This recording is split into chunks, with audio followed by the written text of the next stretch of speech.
نبی کریم صلی اللہ تعالی علیہ وآلہ وسلم کو رب کریم نے معراج کی رات لامکانوں کی سیر کرائی۔ میرے اور آپ کے لاجپال آقا نے جاگتے ہوئے اپنی آنکھوں سے دیدار الہی کیا۔ حضور صلی اللہ تعالی علیہ وآلہ وسلم معراج سے واپس تشریف لائے اور حضرت سیدنا ابو بکر صدیق رضی اللہ تعالی عنہ کو مشرکین کہنے لگے، دیکھ کوئی یہ کہے کہ میں راتوں رات مسجد اقصیٰ گیا اور پھر واپس بھی آ گیا، اب تو اس کو بھی مانے گا؟ جناب صدیق اکبر رضی اللہ تعالیٰ عنہ نے بڑا خوبصورت جواب دیا۔ اس کا مطلب یہ تھا کہ یہ ہو تو نہیں سکتا کہ راتوں رات جائے اور وہاں سے ہو کر آ جائے، تو کوئی کہے تو میں تو نہیں مانوں گا، لیکن میرے آقا کہیں تو پھر تو مانوں گا۔ حضور کی بات کی تو میں تصدیق کروں گا۔ اب اس سے کچھ عرصہ بعد، جیسا کہ آپ پہلے سن چکے کہ کریم آقا صلی اللہ علیہ وسلم حج پر آنے والے لوگوں کو دعوت دیتے رہتے تھے۔ اب یہ معاملات بھی ساتھ ساتھ چل رہے تھے۔ اب آہستہ آہستہ ماحول بننا شروع ہو گیا یہاں سے ہجرت کا، مکہ معظمہ سے حبشہ کی طرف ہجرت کا تو آپ سن چکے ہیں، 2 بار ہجرت ہوئی۔ مدینہ منورہ اس وقت مدینہ منورہ نہیں تھا، اس وقت تو وہ یثرب تھا۔ یہ مدینہ منورہ طابہ، طیبہ، خوشبوؤں کا مسکن، شفاؤں کا گھر اور شفاؤں کا مرکز، برکتوں والا شہر تو تب بنا جب مصطفیٰ کریم کے قدم لگے۔ تو ابھی تو وہ یثرب تھا۔ یہاں 2 بڑے قبیلے تھے، اوس اور خزرج، یہ دونوں مشرکین کے قبیلے تھے۔ مشرکین بھی تھے یثرب میں اور یہودی بھی تھے۔ بعض سیرت نگاروں نے لکھا ہے کہ یہودیوں کا یہاں پر آنے کا، یثرب میں آنے کا سبب یہ تھا، ان کو پتہ تھا کتابوں کے مطابق، تورات کے مطابق وہ جانتے تھے کہ جو نبی آخر الزمان ہوں گے وہ ہجرت کر کے یہاں پر آئیں گے، تو یہودیوں نے ان کے استقبال کے لیے کہ ہم پہلے ہی سے وہاں پر موجود ہوں، وہاں بسیرا کیا تھا۔ اب یہودی یہ باتیں کیا کرتے تھے، ان کی یہ شان ہوگی، ان میں یہ نشانی ہوگی، ان میں یہ باتیں ہوتی رہتی تھی، کتاب میں جو لکھا تھا اس کو وہ بیان بھی کرتے تھے۔ تو جب تک وہ بیان کرتے تھے اس وقت ان کو یہ نہیں پتا تھا کہ وہ جو شان والے نبی آئیں گے وہ تو بنو اسماعیل میں آئیں گے، وہ یہ سمجھتے تھے کہ وہ بنی اسرائیل میں ہی آئیں گے۔ تو بنو اسماعیل سے وہ جیسے کہتے ہیں نا شریکہ کا ایک مقابلہ ہوتا ہے، تو وہ ان کے ذہنوں میں تھا۔ تو ان کو اس وقت تک یہ نہیں پتا تھا کہ وہ بنو اسماعیل میں آئیں گے، وہ سمجھتے تھے بنی اسرائیل میں آئیں گے۔ تو حضور کی شان بیان کیا کرتے تھے، لوگوں کو بتاتے تھے نبی آخر الزمان آئیں گے، ان میں یہ خوبی ہے، یہ صفت ہے، تو وہ جب آئیں گے تو ہم سب ان کی تائید کریں گے، ان کی بڑی شان ہے، بڑا اونچا مقام ہے۔ اب یہ جو اوس اور خزرج کے لوگ تھے، یہ تھے تو مشرکین، لیکن یہودیوں سے یہ باتیں سنتے رہتے تھے۔ یہودیوں نے جو جو نشانیاں بیان کی تھی کریم آقا صلی اللہ تعالی علیہ وآلہ وسلم کی، انہوں نے ان نشانیوں کو سنا ہوا تھا۔ تو سن 11 نبوی میں، یعنی حضور علیہ السلام کے اعلان نبوت کے 11 برس بعد، جو 11واں سال تھا، تو یہاں سے اوس اور خزرج کے کچھ لوگ مکہ شریف آئے اور نبی کریم صلی اللہ تعالی علیہ وآلہ وسلم کی زیارت کا شرف نصیب ہوا۔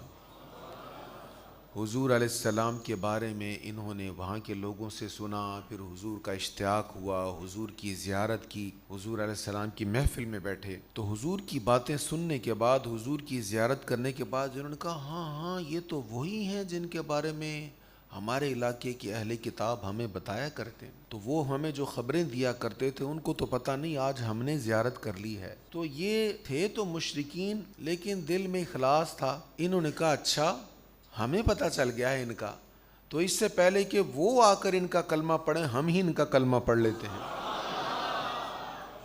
اب یہ 11واں سال تھا، اوس اور خزرج کے لوگ آئے، یہ 6 آدمی تھے جو حج کے لیے آئے تھے، اور عقبہ میں حضور صلی اللہ علیہ وسلم کی باتیں سنی، حضور کو پہچانا، اور پھر انہوں نے حضور علیہ السلام کی بارگاہ میں حاضر ہو کر کلمہ طیبہ پڑھا، مسلمان ہو گئے۔ اگلے سال 12 آدمی حج کے لیے آئے، جن میں 2 قبیلہ اوس کے تھے۔ انہوں نے رات کے وقت منا میں مقام عقبہ کے پاس آپ سے بیعت کی۔ اس کو بیعت عقبہ اولا کہا جاتا ہے۔ کلمہ پڑھا، مسلمان ہو گئے۔ پھر یہ لوگ مدینہ منورہ میں گئے، ان کے ساتھ نبی پاک علیہ الصلوۃ والسلام نے حضرت مصعب بن عمیر رضی اللہ تعالیٰ عنہ کو بھیجا، اور حضرت عبداللہ ابن ام مکتوم رضی اللہ تعالیٰ عنہ کو بھیجا، اور کہا آپ ان کے ساتھ جائیں اور وہاں جا کر آپ تبلیغ کریں۔ تو یہ دونوں صحابی ان کے ساتھ گئے اور انہوں نے جا کے تبلیغ کی، مدینہ شریف میں کام کیا، یعنی یثرب میں کام کیا، تو کثیر تعداد میں وہاں پر لوگ مسلمان ہو گئے۔ اگلے سال 400 آدمی حج کے لیے آئے، 400 لوگ آئے، جن میں 2 عورتیں تھیں، 73 مرد تھے، یعنی ان 400 میں سے 2 عورتیں اور 73 مرد مسلمان ہو گئے۔ یہ 12 ذی الحجہ کی رات تھی، انہوں نے حضور صلی اللہ تعالیٰ علیہ وآلہ وسلم سے بیعت کی۔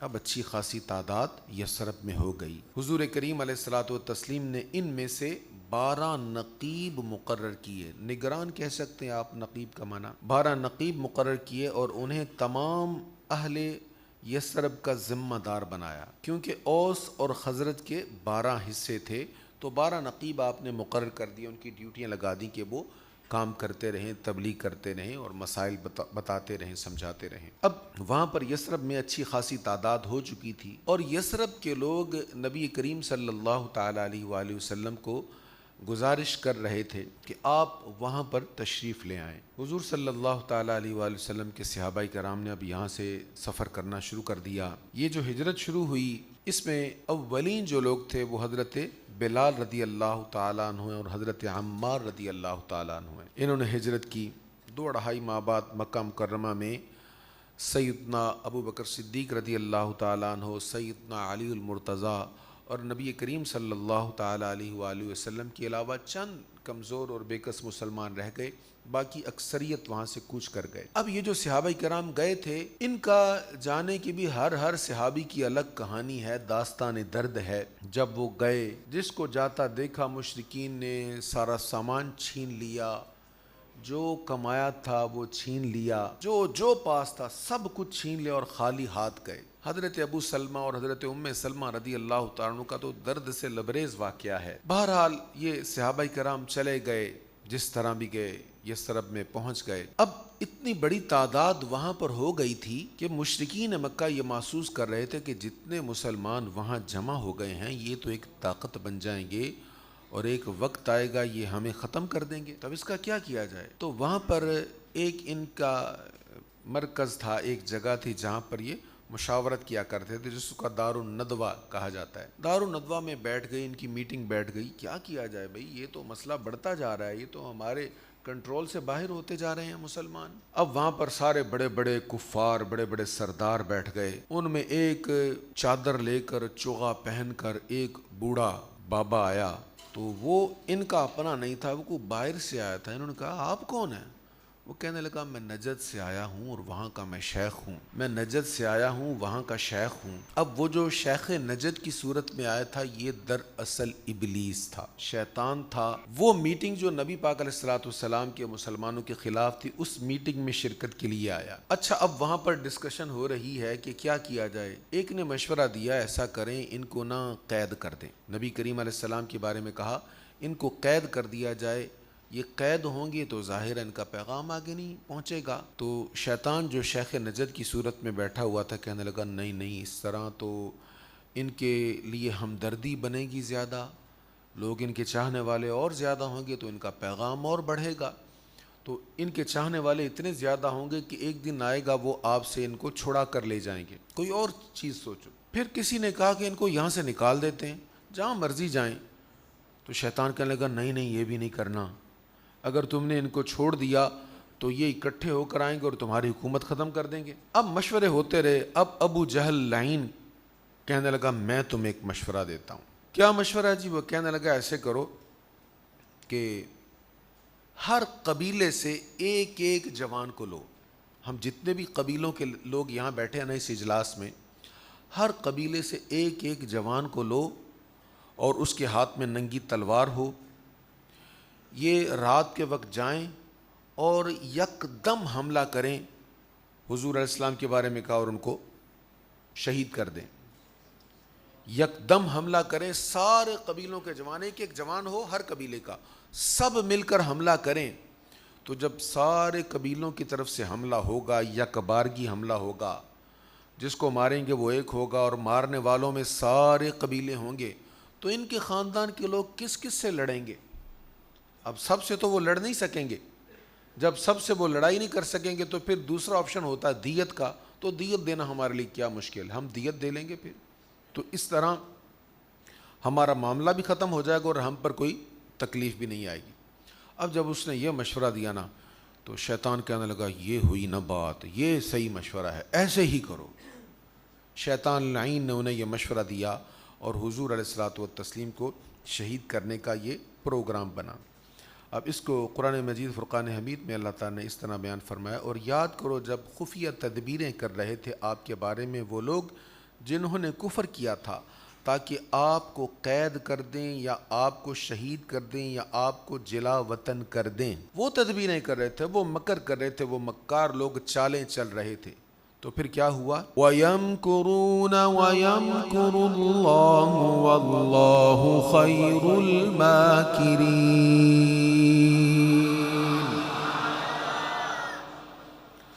وہ خفیہ تدبیریں کر رہے تھے اور اللہ بھی خفیہ تدبیر فرما رہا تھا، اور اللہ سب سے بہتر خفیہ تدبیر کرنے والا ہے۔ اب اللہ تعالیٰ نے کیا تدبیر فرمائی؟ محبوب کریم علیہ الصلوۃ والتسلیم کو حکم ہوا کہ آپ ہجرت کریں۔ اب کریم آقا صلی اللہ تعالیٰ علیہ وآلہ وسلم نے جب ہجرت کرنا تھی، اب یہ خاص کام تھا، اس کو راز میں رکھنا تھا، کیونکہ وہ تو سب جان کے دشمن ہیں۔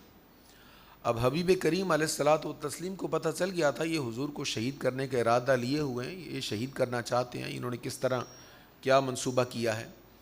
تو ایسے میں جانا تھا اور ان سے بچ کے جانا تھا۔ اب حضور صلی اللہ تعالیٰ علیہ وآلہ وسلم نے حضرت سیدنا ابو بکر صدیق رضی اللہ تعالیٰ عنہ کو کہا آپ تیار رہی گا، رات کو جانا ہے۔ تو اس وقت حضور علیہ الصلوۃ والسلام نے جن دو ہستیوں پر اعتماد کیا، جن کو خاص ذمہ داری دی، وہ ایک سیدنا ابو بکر صدیق ہیں اور دوسری ہستی مولا کائنات ہیں، حضرت سیدنا علی المرتضیٰ کرم اللہ تعالی وجہہ الکریم ہیں۔ حضور نے مولا علی سے کہا ایسا کرو، بھلے سے میرے جان کے دشمن ہیں لیکن ان کی امانتیں میرے پاس ہیں، علی میں چاہتا ہوں ان کی امانتیں ان کو لوٹا دی جائیں، آپ میرے بستر پر لیٹ جائیں، سو جائیں، فلاں فلاں امانتیں فلاں فلاں بندے کی ہیں، آپ امانتیں ان کی لوٹا کر پھر مدینہ منورہ آ جائیے۔ حضرت سیدنا علی رضی اللہ تعالیٰ عنہ کو حضور نے اپنے بستر مبارک پر لٹایا، اپنی چادر مبارک انہیں عطا فرمائی، انہوں نے اوپر حضور کی سبز چادر تھی وہ اوپر لے لی۔ اب کریم آقا صلی اللہ تعالیٰ علیہ وآلہ وسلم یہاں سے اپنے گھر سے، اپنے کاشانہ اقدر سے باہر تشریف لاتے ہیں۔ اب چاروں طرف دشمنوں نے گھیرا ہوا ہے، ان لائنوں کے نام بھی سیرت نگاروں نے لکھے ہیں، لیکن ان کے نام لے کر ہم نے کرنا کیا ہے؟ یہ مردود حضور علیہ الصلوۃ والتسلیم کے گھر کا محاصرہ کیے ہوئے ہیں۔ آج پورا ارادہ ہے کہ یک بارگی حملہ کر کے شہید کریں گے، لیکن فانوس بن کے جس کی حفاظت خدا کرے وہ شمع کیا بجھے جسے روشن خدا کرے۔ یہ شعر جس آیہ کریمہ سے شاید فیض لے کر لکھا گیا وہ آیہ کریمہ ہی میں آپ کو سنا دیتا ہوں۔ یریدون لیطفئوا نور اللہ بافواہہم واللہ متم نورہ۔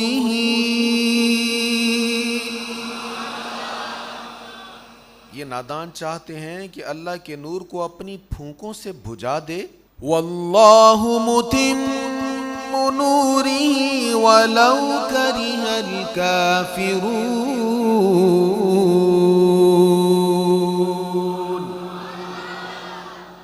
یہ اللہ کے نور کو اپنی پھونکوں سے بجھانا چاہتے ہیں، لیکن اللہ اپنے نور کو کمال تک پہنچائے گا چاہے کافروں کو برا لگے۔ اب نبی کریم صلی اللہ تعالیٰ علیہ وآلہ وسلم مولا علی کو لٹایا اور خود باہر تشریف لائے، اور حضور علیہ الصلوۃ والسلام نے سورہ یاسین شریف کی تلاوت شروع کر دی۔ یاسین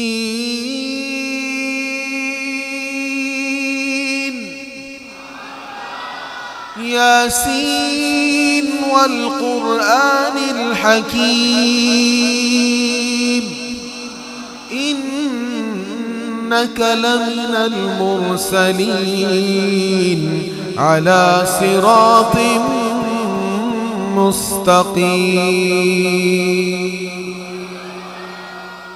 حضور سورہ یاسین پڑھتے جا رہے ہیں، ایک آیت، دوسری آیت، تیسری آیت، اور جب حضور ان کے قریب پہنچے اس وقت آپ یہ آیت پڑھ رہے تھے وَجَعَلْنَا مِن بَيْنِ أَيْدِيهِمْ سَدًّا وَمِنْ خَلْفِهِمْ سَدًّا فَأَغْشَيْنَاهُمْ فَهُمْ لَا يُبْصِرُونَ۔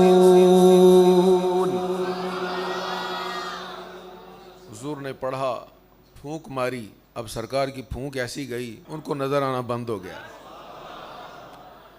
کریم آقا صلی اللہ تعالیٰ علیہ وآلہ وسلم آپ نے خاک لی، ان سب کے سروں پہ ڈالی، سامنے کھڑے ہیں، حضور نے خاک ان کے سروں پر ڈالی اور سرکار کریم علیہ الصلوۃ والسلام وہاں سے تشریف لے گئے۔ اب یہ وہیں پر کھڑے ہیں، ایک بندہ ہے، کہنے لگا ادھر کیوں کھڑے ہو؟ وہ کہنے لگے آج ہم نے ان کو مار دینا ہے، معاذ اللہ حضور کے شہید کرنے کے بارے میں اپنا ارادہ کہا، آج چھوڑیں گے نہیں، ہم سب حملہ کریں گے۔ وہ کس پر حملہ کرو گے؟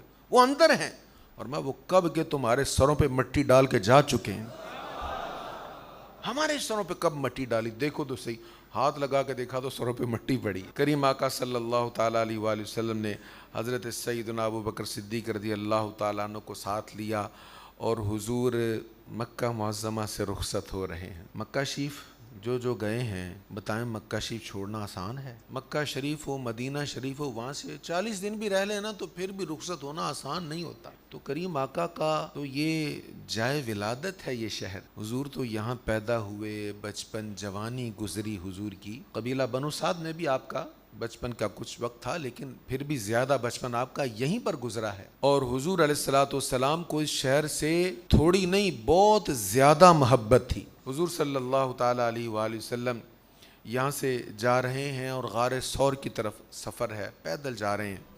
سرکار صلی اللہ تعالیٰ علیہ وآلہ وسلم درد و سوز میں ڈوبے ہوئے ان کلمات سے مکہ کو الوداع کہتے ہیں، واللہ انکی لأحب ارض اللہ الی، بخدا اے مکہ کی سرزمین تو مجھے اللہ کی ساری زمینوں سے زیادہ محبوب ہے۔ جا رہے تھے اور پلٹ پلٹ کے دیکھ رہے تھے، کعبہ شریف کو دیکھ رہے تھے، تو مجھے ساری زمینوں سے زیادہ محبوب ہے، اور بے شک اللہ کی تمام زمینوں سے اللہ کو زیادہ پیاری ہے۔ اگر تیرے رہنے والوں نے مجھے یہاں سے نہ نکالا ہوتا تو میں کبھی تجھ سے نہ نکلتا۔ یہ کہتے ہوئے حضور صلی اللہ تعالیٰ علیہ وآلہ وسلم تشریف لے جا رہے ہیں۔ اب یہاں سے کریم آقا صلی اللہ تعالیٰ علیہ وآلہ وسلم غار ثور تک پہنچتے ہیں۔ اب اس میں بہت ساری اہم باتیں ہیں جن کو میں سکپ کر رہا ہوں۔ غار ثور تک جب پہنچے، یہ بہت بلندی پر ہے، ایک نارمل بندہ اگر جائے تو میرا خیال شاید 3 گھنٹے لگ جاتے ہیں۔ میں 2023 میں گیا تھا تو مجھے شاید 3.5 گھنٹے لگ گئے تھے چڑھتے ہوئے۔ تو حضور علیہ الصلوۃ والسلام تو یہاں سے گئے تھے، حرم کے قریب سے گئے تھے، یہاں کا بھی سفر ہے اور پھر آگے اوپر گئے۔ تو جب غار تک پہنچے میرے آقا صلی اللہ تعالیٰ علیہ وآلہ وسلم، تو حضرت ابو بکر صدیق رضی اللہ تعالیٰ عنہ کہنے لگے حضور آپ ٹھہریے، میں پہلے غار کو اندر سے صاف کر لوں۔ غار کو صاف کیا، جہاں سانپ کا گھر تھا، سوراخ تھا ایک، اس کو جان لیا، اس کے اوپر اپنا پاؤں رکھا اور پھر حضور علیہ الصلوۃ والسلام کو بلایا۔ کریم آقا اندر تشریف لے گئے۔ اب وہاں 3 راتیں گزریں، 3 دن اور 3 راتوں کا تقریباً قیام رہا، اور یہ بھی آپ نے سنا کہ سانپ نے ڈس لیا تو حضور پرنور علیہ الصلوۃ والتسلیم نے اپنا لعاب دہن لگایا تو شفا ہو گئی۔ اب یہ وہاں پر موجود ہیں، یہ مشرکین تلاش کرتے کرتے وہاں پر غار کے کنارے پر پہنچ گئے۔ اب تلاش کر رہے ہیں، دیکھ رہے ہیں، تو حضرت ابو بکر صدیق پریشان ہو گئے، حضور کے متعلق پریشان تھے، کہنے لگے یا رسول اللہ اگر انہوں نے نیچے دیکھ لیا نا تو یہ ہمیں دیکھ لیں گے۔ حضور علیہ الصلوۃ والسلام نے فرمایا ابو بکر لا تحزن، غم نہ کر، اللہ ہمارے ساتھ ہے۔ اور یہ بھی فرمایا ابو بکر ان 2 کے بارے میں تیرا کیا خیال ہے جن میں تیسرا اللہ ہے؟ اللہ اکبر۔ ثانی اثنین اذ ہما فی الغار اذ یقول لصاحبہ لا تحزن ان اللہ معنا۔ یہ جیسے حضور علیہ الصلوۃ والسلام نے کہا اسی طرح قرآن مجید کی آیات نازل ہوئیں. تو یہاں میں نے نا آپ کو اشعار سنانے اس لیے آیات کو میں نے جلدی سے پڑھا ہے. تو یہ جو غار میں جو کچھ ہوا نا، ایک دن نبی کریم علیہ الصلوۃ والسلام نے حضرت حسان بن ثابت سے کہا. حضرت حسان کو جانتے ہیں آپ؟ وَأَحْسَنُ مِنْكَ لَمْ تَرَ قَطُّ عَيْنِي، جنہوں نے حضور کے حسن و جمال کو لکھا، حضور کی شان بیان کی، حضور کے ثنا خواں تھے، حضور کی شان میں لکھنے والے تھے، شاعر دربار رسالت تھے. ان کو کہا حسان میری شان میں تو بہت کچھ لکھا ہے، یار غار کے بارے میں بھی کچھ لکھا ہے؟ حضور جی لکھا ہے. سناؤ پھر. اب کریم آقا بیٹھے ہیں، صحابہ کرام بیٹھے ہیں، تو حضرت حسان وہ اشعار سناتے ہیں. اب وہ سنیے گا. وَثَانِيَ اثْنَيْنِ فِي الْغَارِ الْمُنِيفِ وَقَدْ طَافَ الْعَدُوُّ بِهِ إِذْ صَعِدَ الْجَبَلَ وَكَانَ حِبَّ رَسُولِ اللَّهِ قَدْ عَلِمُوا من الخلائق لم يعدل به رجلا. اب اس کا ترجمہ کیا؟ آپ دو میں سے دوسرے تھے اس بابرکت غار میں، اور دشمن نے اس کے گرد چکر لگایا جب وہ پہاڑ پر چڑھا. ابو بکر اللہ تعالی کے رسول کے محبوب تھے. یہ اس شعر میں کہہ رہے ہیں وَكَانَ حِبَّ رَسُولِ اللَّهِ قَدْ عَلِمُوا. ابو بکر اللہ تعالیٰ کے رسول کے محبوب تھے، اور لوگوں کو اس بات کا علم تھا کہ حضور علیہ الصلوۃ والسلام ساری مخلوق میں سے کسی کو ابو بکر کے برابر نہیں سمجھتے. یہ حضرت حسان حضور کی موجودگی میں کہہ رہے ہیں کہ ابو بکر حضور کے محبوب ہیں، اور حضور کسی کو ابو بکر سے افضل نہیں سمجھتے. تو سرکار کریم علیہ السلام چاہتے تو کہہ سکتے تھے کہ نہیں ایسے تو نہیں ہے، انکار بھی کر سکتے تھے کہ جو آپ کہہ رہے ہیں ایسا تو نہیں ہے، لیکن حضور نے انکار نہیں کیا.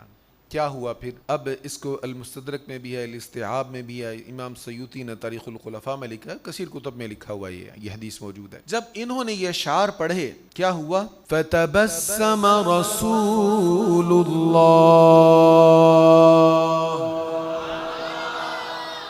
تبسم کا معنی جانتے ہیں؟ اسمائل. حضور مسکرا پڑے.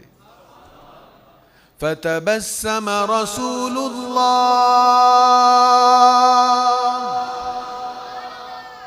کیوں مسکرائے حضور؟ کہ حسان تو نے جو کہا نا ایسے ہی ہے. فتبسم رسول اللہ. فتبسم رسول اللہ. اب یہ غار کے جو لمحات تھے نا، اس میں سیدنا ابو بکر صدیق رضی اللہ تعالیٰ عنہ نے جو خزانے لوٹے، جو نعمتیں لوٹیں، وہ دینے والا جانے یا لینے والا جانے. اللہ اکبر. یہاں سے پھر کریم آقا صلی اللہ تعالیٰ علیہ وآلہ وسلم کا سفر پھر شروع ہوتا ہے 3 دن کے بعد. اور حضور علیہ الصلوۃ والسلام ایک خاص راستہ سے، حضور علیہ السلام، حضرت ابوبکر صدیق اور بھی چند لوگ تھے ساتھ، 1-2 اور بھی تھے. اب یہاں سے سفر شروع ہوتا ہے، اور جو عام راستہ ہے، جو عام گزرگاہ ہے، شاہراہ عام، اس کا انتخاب نہیں ہوتا بلکہ الگ سے راستوں کا انتخاب ہوتا ہے، کیونکہ مشرکین نے کرائے کے قاتل چھوڑے ہوئے تھے. جو شہید کرے یا گرفتار کر کے لائے اس کو اتنا انعام دیا جائے گا، بڑے بڑے انعامات کا لالچ دیا ہوا تھا. اب وہ جن کو قاتل بنا کے چھوڑا ہوا تھا، کس کس کے ساتھ حضور کی ملاقات ہوئی، اس کو بھی میں سکپ کر رہا ہوں. کبھی انشاءاللہ موقع ہوا تو اس پر بات ہو جائے گی. اللہ کریم ہمیں توفیق دے، ذوق دے کہ ہم سیرت طیبہ کا مطالعہ کرتے رہیں، اس کے ساتھ جڑے رہیں. حضور صلی اللہ تعالیٰ علیہ وآلہ وسلم کا سفر جاری ہے. اب چلتے چلتے چلتے چلتے ایک خیمے کے باہر پہنچ گئے. یہ خیمہ تھا حضرت ام معبد کا. اس کا میں نے انتخاب اس لیے کیا ہے کہ انہوں نے جیسے نبی پاک علیہ السلام کی شان بیان کی ہے، ہر لفظ انمول ہے. حضرت ام معبد کے خیمے پر پہنچ گئے. جا کر ان سے پوچھا کوئی کھانے پینے کی چیز ہے جو آپ سیل کرنا چاہیں؟ انہوں نے کہا نہیں، قحط پڑا ہوا ہے، کچھ بھی نہیں ہے. آپ تو مہمان لگتے ہیں، مسافر لگتے ہیں، ہم خوددار لوگ ہیں، مہمانوں سے سودے بازی نہیں کرتے. یقین کرو اگر میرے پاس کچھ ہوتا تو مہمان کی ضیافت میں تمہیں مفت میں دے دیتی. میرے پاس کچھ نہیں ہے. شوہر بکریاں لے کر گیا ہے، بکریاں بھی لاغر ہیں، اور ہمارے اس وقت حالات ایسے نہیں کہ ہم مہمان نوازی کر سکیں. اب کریم آقا صلی اللہ تعالیٰ علیہ وآلہ وسلم نے دیکھا ایک کونے میں ایک بکری بندھی ہوئی ہے، ضعیف سی بوڑھی سی بکری. حضور نے فرمایا وہ بکری، وہ کہنے لگی اس کے تو تھن خوش ہو گئے، اس سے تو چلنا بھی مشکل ہے. تو حضور نے فرمایا اگر تو اجازت دے تو اس کا دودھ دو لیں ہم. وہ حیران ہو کے کہنے لگی اس کا دودھ کیسے دویا جا سکتا، یہ تو کب کی فارغ ہو گئی ہے، اس عمر سے گزر چکی ہے. فرمایا اگر تو اجازت دے. تو وہ کہنے لگی مجھے کیا اعتراض، آپ کوشش کر لیں دو لیں. نبی کریم علیہ الصلوۃ والتسلیم کے پاس بکری کو حضرت ابوبکر صدیق لے کر آئے. حضور علیہ الصلوۃ والسلام نے اپنا گورا گورا ید اللہ والا پیارا ہاتھ ٹچ کیا. حضور کا ہاتھ لگنے کی دیر تھی، اس کی کھیری میں دودھ اتر آیا اور اس نے ٹانگیں کھول دیں. اب نبی پاک صلی اللہ تعالیٰ علیہ وآلہ وسلم نے اپنے بابرکت ہاتھوں سے اس کا دودھ نکالنا شروع کیا، دودھ دونا شروع کیا. برتن بھر گیا، اوپر تک جھاگ آ گئی. حضور علیہ الصلوۃ والسلام نے ام معبد کو دودھ پلایا، سیدنا ابوبکر صدیق رضی اللہ تعالیٰ عنہ کو پلایا، اور بھی جو تھے سب کو دودھ پلایا. آخر میں کریم آقا نے خود نوش فرمایا. اصول بتا دیا کہ جو پلانے والا ہے وہ آخر میں پیے گا. اب ام معبد بڑی حیران ہے، کبھی وہ بکری کو دیکھتی ہے، کبھی دودھ کو دیکھتی ہے، کبھی حضور کے ہاتھوں کو دیکھ رہی ہے. اتنے میں کریم آقا نے فرمایا اچھا ایسا کرو برتن اور لے آؤ. وہ برتن لے کر آئی. حضور نے پھر دودھ دونا شروع کر دیا. اب وہ برتن بھر گیا، دوسرا برتن بھرا، تیسرا برتن بھرا. فرمایا جو ہے سب لے آؤ. سارے گھر کے برتن جو بھی تھے لے آئے، سارے دودھ سے بھر گئے. کریم آقا صلی اللہ تعالیٰ علیہ وآلہ وسلم تشریف لے گئے. ام معبد کی حیرت ابھی تک برقرار تھی، حیرت اتنی زیادہ کہ یہ بھی نہ پوچھ سکی جناب کہاں سے آ رہے ہیں، کیا اس میں مبارک ہے، کدھر جا رہے ہیں، کدھر کا ارادہ، کون لوگ ہیں آپ. حیران کی میں کچھ بھی نہ پوچھ سکی. نبی کریم صلی اللہ تعالیٰ علیہ وآلہ وسلم تشریف لے گئے. ابو معبد آتا ہے، ان کا شوہر آتا ہے، آ کر دیکھتا ہے اتنا سارا دودھ گھر میں کہاں سے آ گیا. اب وہ حضور کے بارے میں بتاتی، کہنے لگی وہ ایک نا بڑا ہی کوئی مبارک تھا، کوئی بڑا ہی کوئی برکتوں والا تھا. وہ ایک مبارک آیا تھا، اس نے اپنے ہاتھ کیا لگائے کہ اس میں اتنا سارا دودھ اتر آیا. کہنے لگا کس کی بات کر رہی ہے. اب حضرت ام معبد یہاں سے حضور کا حلیہ بیان کرتی ہے. ابو معبد بھی باہر پھرنے والے بندے تھے، تو وہ پوچھ رہے تھے، ان کو تجسس ہوا کہ کس کے بارے میں تو کہہ رہی ہے.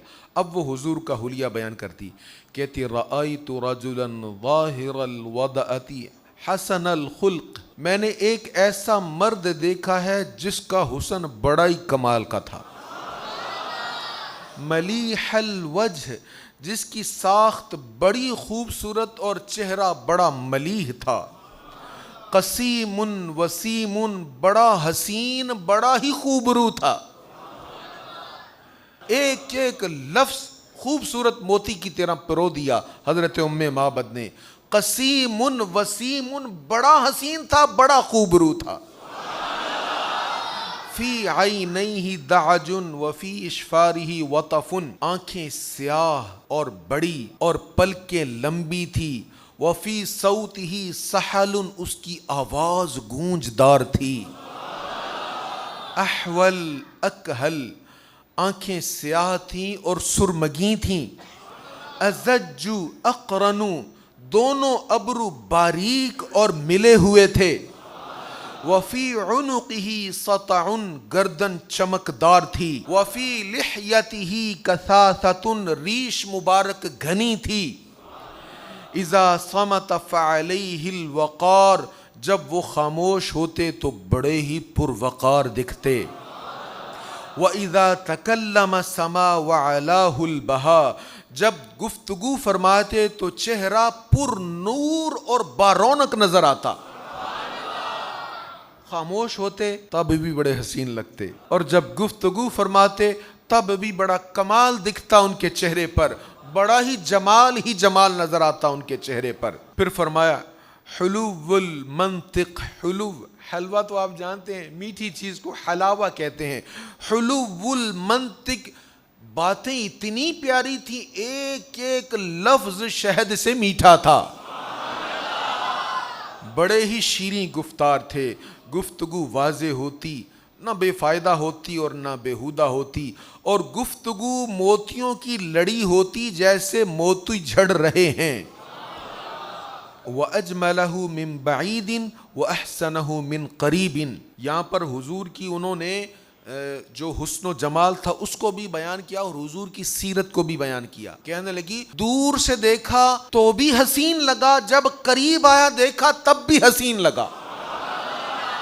ہم کہتے ہیں نا دور کے ڈول سہانے، باتیں تو سنی تھی بڑا اچھا لگا تھا، لیکن جب پاس بیٹھے کھانا کھایا ہم مجلس میں تو پتہ چلا اس کا تو تکلم ہی اچھا نہیں ہے۔ تو دور سے بندہ اور طرح دکھتا ہے، پاس بیٹھ کے اور طرح دکھتا ہے۔ دور سے آپ کسی کو دیکھتے ہیں تو پورا جسم دیکھتے ہیں، پاس سے دیکھتے ہیں تو آپ کی نگاہ اس کے چہرے پر ہوتی ہے۔ وہ کہتی ہیں جب پورا وجود دیکھا تب بھی حسن و جمال کا پیکر تھا، جب نگاہ چہرے پر پڑی تب بھی جمال ہی جمال نظر آیا۔ قد درمیانہ تھا، نہ اتنا طویل کہ آنکھوں کو برا لگے، نہ اتنا پست کہ آنکھیں حقیر لگیں۔ آپ دو شاخوں کے درمیان ایک شاخ کی مانند تھے جو سب سے زیادہ سرسبز و شاداب اور قد آور ہو۔ اب حضرت ام معبد نے جو حضور علیہ السلام کا حلیہ بیان کیا، یقین کریں اسی جو حلیہ آپ نے بیان کیا نا، اسی پر ہم گفتگو کریں نا تو ایک ایک لفظ پر کتنی باتیں ہیں کرنے والی۔ بس اللہ تعالیٰ ان لفظوں کی لذت اور ان لفظوں کی خیرات ہمیں عطا فرمائے اور ہمیں کریم آقا صلی اللہ علیہ وسلم کی محبت نصیب فرمائے۔ ابو معبد نے حضور کا حلیہ سنا تو کہنے لگا او اتنا حسین، مجھے لگتا ہے یہ وہی ہے جس کو قریشی ڈھونڈ رہے ہیں۔ اچھا جب کبھی وہ مبارک دوبارہ آئے نا تو مجھے بتانا، میں نے بھی اس کو دیکھنا ہے۔ اب ان کو نہیں پتا تھا حضور کہاں سے آئے، کدھر تشریف لے گئے۔ حضرت ام معبد ایک دن مدینہ منورہ میں آئیں تو حضرت ابو بکر صدیق کو دیکھ لیا۔ اب بچہ ساتھ تھا، بچہ کہنے لگا اماں وہ دیکھو، وہ جو ہمارے گھر مبارک آیا تھا نا اس کا ساتھی ہے۔ اب حضور کا نام تو نہیں پتا تھا۔ حضرت ابو بکر صدیق کے پاس بھاگ کر گئی، او مبارک کہاں ہے، کہاں ہے مبارک؟ حضرت ابو بکر صدیق کہنے لگے کس مبارک کی بات کر، وہ جس مبارک کے ساتھ تم ہمارے گھر میں آئے تھے، وہ کھیری کو ہاتھ لگایا تھا، دودھ سے سارے برتن بھر دیے تھے۔ تو حضرت ابو بکر صدیق حضرت ام معبد کو حضور کی بارگاہ میں لے گئیں۔ کریم آقا صلی اللہ تعالیٰ علیہ وآلہ وسلم نے بہترین کھانا کھلایا، بہترین لباس عطا فرمایا۔ حضرت ام معبد پھر واپس آئیں، آپ نے بھی کلمہ پڑھا اور ابو معبد نے بھی کلمہ پڑھا اور مشرف باسلام ہوئے۔ سیرت نگاروں نے لکھا ہے کہ وہ بکری جس کو حضور علیہ السلام کے ہاتھوں کی برکت سے دودھ ملا تھا، 12 ہجری تک وہ بکری زندہ رہی، دودھ دیتی رہی۔ اتنا دودھ ہوتا کہ قحط کے دنوں میں جب کہیں دودھ نہ ہوتا، پورا قبیلہ اس ایک بکری کے دودھ سے سیراب ہو جایا کرتا تھا۔ حضور صلی اللہ تعالیٰ علیہ وآلہ وسلم کا قافلہ یہاں سے چلا، قباء میں پہنچا۔ قباء، یہاں مسجد قباء کی تعمیر ہوئی اور یہاں کچھ قیام کے بعد، چند دن کے قیام کے بعد پھر آپ یہاں سے چلتے ہیں اور مدینہ منورہ پہنچ جاتے ہیں۔ مدینہ منورہ جب کریم آقا کا قافلہ پہنچا، حضور تشریف لائے، وہ کیا حسین دن تھا، وہ کیا حسین گھڑی تھی، کیسی پیاری صبح تھی۔ حضرت انس رضی اللہ تعالیٰ عنہ فرماتے ہیں جس روز رسول اللہ صلی اللہ علیہ وسلم مدینہ طیبہ میں آپ نے نزول جلال فرمایا، مدینہ منورہ کی ہر شے جگمگانے لگی۔ اور حضرت ابو خیثمہ رضی اللہ تعالیٰ عنہ کے فرزند فرماتے ہیں کہ میں اس روز وہاں پر موجود تھا جس روز رسول اللہ صلی اللہ تعالیٰ علیہ وآلہ وسلم نے شہر مدینہ منورہ کو اپنے بابرکت قدموں سے متبرک فرمایا۔ کہتے میں نے آج تک کوئی ایسا دن نہیں دیکھا جو اس روز سعید سے زیادہ حسین اور زیادہ روشن ہو۔ وہ یثرب جو تھا قدم مصطفیٰ کے لگنے سے ایسا پر رونق ہوا کہ اب پہلے لوگ آتے تھے بیمار ہوتے تھے، اب بیمار آتے ہیں تو شفا یاب ہو جاتے ہیں۔ اب نعرے لگ رہے تھے ہر طرف، اللہ اکبر، قد جاء رسول اللہ، قد جاء رسول اللہ، جاء محمد، دیکھو دیکھو لوگو محمد آ گئے، دیکھو دیکھو اللہ کے رسول آ گئے۔ کریم آقا صلی اللہ تعالیٰ علیہ وآلہ وسلم جب پہنچتے ہیں تو بنو نجار کی بچیاں حضور علیہ الصلاۃ والتسلیم کی آمد کی خوشی میں طلع البدر علینا کی صدا بلند کر رہی ہیں۔